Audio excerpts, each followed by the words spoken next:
On August 17th, 1987, this was the worst day of my life. We had just been celebrating the best times of our lives. And my youngest son was in the World Series in baseball. My oldest son had gone to Blue Chip Camp in Cincinnati, Ohio, where he became the 5th best recruit in America. And he was only a junior. He had his senior year starting. And he came home, said, "Dad, I want to work with the crew till school starts and make some money." So he dated a little bit. He was out on the job with the guys. And as I drove up on the job, the first clap of thunder and the first lightning we saw hit Brian right above his right ear. He took a direct hit, lightning.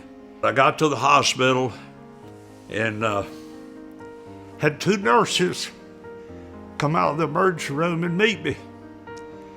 And they both said, "Was that your son that just came in that was struck by lightning?" I said, "Yes, it was." They said, "We're very sorry he didn't make it." And I was wet. I'd been down on the ground with him before the ambulance got him picked up. And I ambled into the emergency room waiting room, and they had seats all the way around, and every one of them were full. It was a bad day. But I walked in there, and there was no place to sit.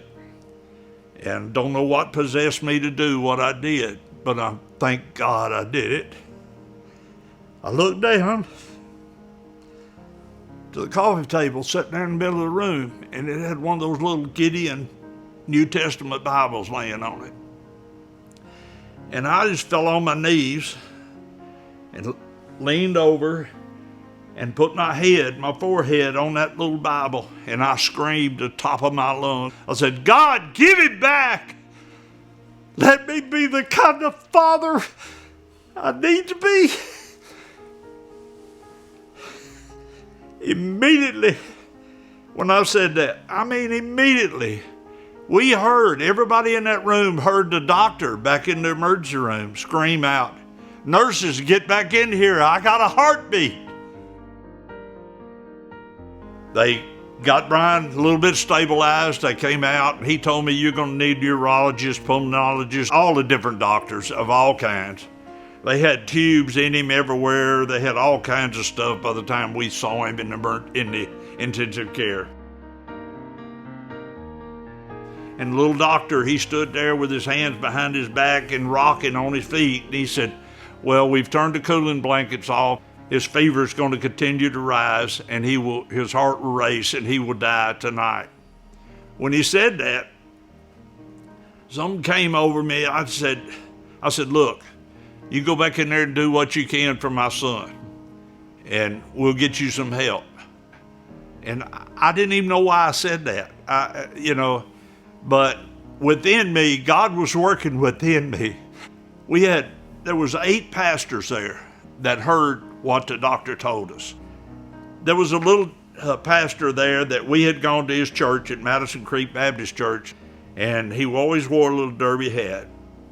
And Brother Harrison took that hat off, eased down off the chair on his knees and dropped that hat on the floor, and he looked at the other 8 or 7 pastors sitting there with him, and he said, "Guys, you're going to join me or not?"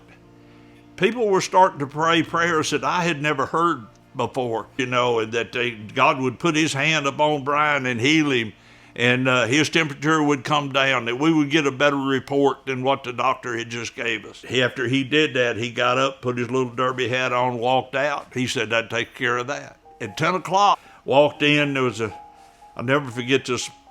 If I saw her today, I'd remember this lady's face, and she's got a thermometer in her hand. She's looking at that thermometer. She had just taken his temperature. And I said, "What is his temperature?" She looked at me with a big smile.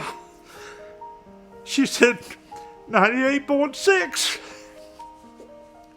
There's been miracle after miracle after miracle. And my wife and I had prayed that we would be able to move Brian to Vanderbilt. Phone rings. I picked up the phone, and it was Johnny Garrett at the Bank of Goodlettsville. And I told him, I said, "Look, I want to get Brian in Vanderbilt. We can't get him out of here, He said, "You wait right there by that phone. Don't let anybody get on that phone."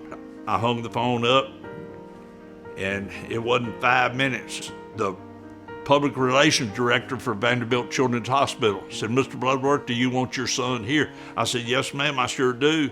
She said, get your family, get your things together, and get in your car and head out here because Brian will beat you out here. And while I was talking to her, the Lifeline helicopter sit down in the parking lot.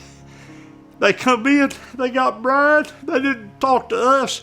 They took all the equipment, everything he had hooked to him that they could take with them, they took with them and took him to Vanderbilt. Every hurdle that we ran up on, we prayed that hurdle would be gone, that he would start breathing on his own. He would open his eyes, and his eyes were sewn shut. And we were asking them to cut the stitches out and let him open his eyes. It had been 3 months. This little gentleman had brought me a Living Bible paperback, and that was my pillow. That became my pillow. When I went home, I took that pillow home with me, and my wife called me the next morning, and she was crying. It was about 5 o'clock in the morning. She said she was kneeling down beside the bed, praying that the doctors would agree to take the stitches out of his eyes. And Brian made a sound. She looked up at him, and he had torn the stitches out on his own. He strained so hard to open his eyes that he tore the stitches loose. He heard his mama praying. There was 3 doctors, and they got up in my face. They stuck a finger in my face, and I wasn't the kind of person that would allow that. I would just hit you. He said, look, you're going to have to accept this. If he lives, but we don't think he will, he's going to be attached to the respirator the rest of his life. And they turned around, they just threw their hands up, turned around, walked out of the room. Before they got to the nursing station, this big guy, my size, walked to the door. I said, who are you? You know, I was in that mode of operation. And he said, I'm Bill Setliff. And he came in, he shook my hand, never knew the guy, never seen the guy. He said, I'm from Knoxville, Tennessee. I think I'm supposed to pray for your son. He said, that's why I'm here. He said, I'm a new Christian. He said, I've been weaning myself off of Jack Daniels for years. And he said, but I know I'm supposed to pray for your son. And this guy starts praying, prayer. He said, and Brian, you won't need this piece of equipment. None of this equipment will be, and he's touching each piece of it, you know. And then I saw this yellow light come on this machine. And then I heard it beep, beep, light come on. This nurse, she's reaching this machine, and she turned around, big tears running down her cheeks. And I said, what's wrong? She said, nothing. She said, Brian's trying to breathe on his own.